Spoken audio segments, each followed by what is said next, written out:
ನೀವು ಮಾಲಿಂಪುರ್ನಲ್ಲಿದ್ದು pure veg ನಲ್ಲಿ ಒಂದೊಳ್ಳೆ ಫ್ಯಾಮಿಲಿ ರೆಸ್ಟೋರೆಂಟ್ ಗಾಗಿ ಹುಡುಕಾಡ್ತಾ ಇದ್ರೆ ಈ ಒಂದು ವಿಡಿಯೋನ ಪೂರ್ತಿಯಾಗಿ ನೋಡ್ರಿ. ಹಾಯ್ ಹಲೋ ನಮಸ್ಕಾರ ಕರ್ನಾಟಕ, ಎಲ್ರಿಗೂ ಮತ್ತೊಂದು ವಿಡಿಯೋಗೆ ಸ್ವಾಗತ ಅಂತ ಹೇಳ್ತಾ ನಾವಿವತ್ತು ನಮ್ಮ ಮಹಾಲಿಂಗಪುರ್ನ ರೀತಿ ಹಾಸ್ಪಿಟಲ್ ನ ಹತ್ತಿರದ ರಬಕವಿ ರೋಡ್ ನಲ್ಲಿ ಲೊಕೇಟ್ ಆಗಿರ್ತಕ್ಕಂತ ಹರೀಶ್ ಅವರ ಹೋಟೆಲ್ ನಂದಿನಿ ಡಿಲೆಕ್ಸ್ ಗೆ ಬಂದದೀವ್ರಿ. ಇವರು ಇದೀಗ 1.5 ತಿಂಗಳಿಂದ ಯಶಸ್ವಿಯಾಗಿ ಮಹಾಲಿಂಗಪುರದ ಜನತೆಗೆ ಪ್ಯೂರ್ ವೆಜ್ ನಲ್ಲಿ ಒಂದೊಳ್ಳೆ ಫುಡ್ ಅನ್ನ ಸರ್ವ್ ಮಾಡ್ಕೊಂತ ಬರಾಕತ್ತಾರಿ. ಇವರಲ್ಲಿ special South Indian thali, North Indian thali, ವಾರದ ಪ್ರತಿ ಮಂಗಳವಾರಕ್ಕೊಮ್ಮೆ ಸ್ಪೆಷಲ್ ರಾಗಿ ಮುದ್ದೆ ಊಟ, ಹಾಗೇನೆ ವಾರದ ಪ್ರತಿ ಶುಕ್ರವಾರಕ್ಕೊಮ್ಮೆ ಸ್ಪೆಷಲ್ ಹೋಳಿಗೆ ಊಟ, ನಂದಿನಿ ಸ್ಪೆಷಲ್ 20+ ವೆರೈಟೀಸ್ ಆಫ್ ದೋಸಾಗಳು, ಕಾಜು items, paneer items, mushroom dishes ಗಳು, ದಾಲ್ ಹಾಗೂ ಪಾಲಕ್ ಡಿಶಸ್ ಗಳು, soups, varieties of rice items ಗಳು, ತಂದೂರಿಯಲ್ಲಿ paneer tikka, mushroom tikka, baby corn tikka, butter naan, kulcha, Chinese items ಗಳು, ಚಾಟ್ಸ್ ಐಟಮ್ಸ್ ಗಳು, ಐಸ್ ಕ್ರೀಮ್ ಜ್ಯೂಸಸ್ ಗಳು ಸೇರಿದಂತೆ ವೆಜ್ ನ ಎಲ್ಲಾ ತರದ ಐಟಮ್ಸ್ ಗಳು ಕೈಗೆಟುಕುವ ದರದಲ್ಲಿ ಸಿಗ್ತಾವ್ರಿ. ಇವರು ಯಾವುದೇ ರೀತಿಯ ಕಲರ್ ಹಾಗೂ ಟೇಸ್ಟಿಂಗ್ ಪೌಡರ್ ಅನ್ನ ಬಳಸದನೆ ಕ್ಲೀನ್ ಹಾಗೂ ಹೈಜೆನಿಕ್ ಆಗಿ ಫುಡ್ ಅನ್ನ ರೆಡಿ ಮಾಡಿ ಸರ್ವ್ ಮಾಡ್ಕೊಂತ ಬರಾಕತ್ತಾರೆ.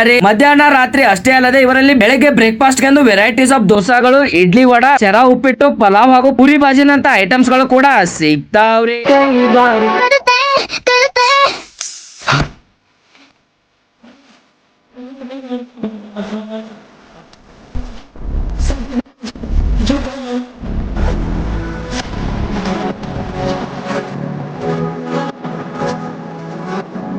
ನಾವು ತಡ ಮಾಡ್ಲಾರ್ದನ ತಂದೂರಿಯಲ್ಲಿ ಸ್ಪೆಷಲ್ ಪನ್ನೀರ್ ಟಿಕ್ಕಾ, ಚೈನೀಸ್ ನಲ್ಲಿ ಬೇಬಿ ಕಾರ್ನ್ ಚಿಲ್ಲಿ, ಸ್ಪೆಷಲ್ ಬೆಣ್ಣೆ ದೋಸಾ ಹಾಗೂ ರೈಸ್ ಐಟಮ್ಸ್ ನಲ್ಲಿ ಸ್ಪೆಷಲ್ ವೆಜ್ ಹೈದರಾಬಾದಿ ಬಿರಿಯಾನಿಯನ್ನ ಆರ್ಡರ್ ಮಾಡಿದೀವ್ರಿ. ನಾವು ಮೊದಲು ಸ್ಟಾರ್ಟರ್ಸ್ ನಲ್ಲಿ ಬೇಬಿ ಕಾರ್ನ್ ಚಿಲ್ಲಿ ಹಾಗೂ ಪನ್ನೀರ್ ಟಿಕ್ಕಾನ ತಗೊಂಡ ಟೇಸ್ಟ್ ಮಾಡಿದೀವ್ರಿ. ಪರ್ಸನಲ್ ಆಗಿ ನನಗೆ ಟೇಸ್ಟ್ ಅಂತೂ ಜಬರ್ದಸ್ತ್ ಅನ್ಸಿತ್ರಿ. ನೆಕ್ಸ್ಟ್ ಸ್ಪೆಷಲ್ ಬೆಣ್ಣೆ ದೋಸೆಯನ್ನ ತಗೊಂಡ ಟೇಸ್ಟ್ ಮಾಡಿದೀವ್ರಿ. ಟೇಸ್ಟ್ ಅಂತೂ ಫಸ್ಟ್ ಕ್ಲಾಸ್ ಇತ್ರಿ. ನೆಕ್ಸ್ಟ್ ಲಾಸ್ಟ್ ಅಂಡ್ ಬೆಸ್ಟ್ ಆಗಿ ವೆಜ್ ಹೈದರಾಬಾದಿ ಬಿರಿಯಾನಿಯನ್ನ ತಗೊಂಡ ಟೇಸ್ಟ್ ಮಾಡಿದೀವ್ರಿ. ಪರ್ಸನಲ್ ಆಗಿ ನನಗೆ ಈ ಒಂದು ಬಿರಿಯಾನಿಯ ಟೇಸ್ಟ್ ಅಂತೂ ಜಬರ್ದಸ್ತ್ ಅನ್ಸಿತ್ರಿ. ಈ ಒಂದು ವೆಜ್ ಹೈದರಾಬಾದಿ ಬಿರಿಯಾನಿ ನನ್ನ ಪ್ರಕಾರ ಮಸ್ಟ್ ಟ್ರೈ ಅಂತಾನ ಹೇಳತ್ತನ್ರಿ. ಓವರ್ ಆಲ್ ನಾನ್ ಟೇಸ್ಟ್ ಮಾಡಿದಂತ ಇವರ ಎಲ್ಲ ಡಿಶಸ್ ಗಳಿಗೆ 5/5 ಸ್ಟಾರ್ ರೇಟಿಂಗ್ ಅನ್ನ ಆರಾಮಾಗಿ ಕೊಡ್ತನ್ರಿ. ನೀವು ನಿಮ್ಮ ಫ್ರೆಂಡ್ಸ್ ಹಾಗೂ ಫ್ಯಾಮಿಲಿ ಯೊಂದಿಗೆ ಬಂದು ಒಂದೊಳ್ಳೆ ಡಿನ್ನರ್ ಅನ್ನ ಮಾಡಲು ನನ್ನ ಪ್ರಕಾರ ಈ ಒಂದು ರೆಸ್ಟೋರೆಂಟ್ ಬೆಸ್ಟ್ ಪ್ಲೇಸ್ ಅಂತಾನ ಹೇಳತ್ತನ್ರಿ. ಸೊ ಮತ್ತೆ ತಡ ಮಾಡತ್ತೀರಿ, ಆದಷ್ಟು ಬೇಗ ಈ ಒಂದು ಹೋಟೆಲ್ ಗೆ ಬಂದು ಭೇಟಿ ನೀಡಿ ನಿಮ್ಮಿಷ್ಟೆಲ್ಲ ಫುಡ್ ಅನ್ನ ಟೇಸ್ಟ್ ಮಾಡ್ರಿ ಅಂತ ಹೇಳ್ತಾ ಈ ಒಂದು ವಿಡಿಯೋನಲ್ಲಿಗೆ ಮುಗಿಸಿ ಮತ್ತೆ ಮುಂದೆ ಇದೇ ತರದ ವಿಡಿಯೋದೊಳಗೆ ಸಿಗ್ತಾನೆ. ಅಲ್ಲಿವರೆಗೂ ಸ್ಟೇ ಟ್ಯೂನ್. ಜೈ ಹಿಂದ್, ಜೈ ಕರ್ನಾಟಕ.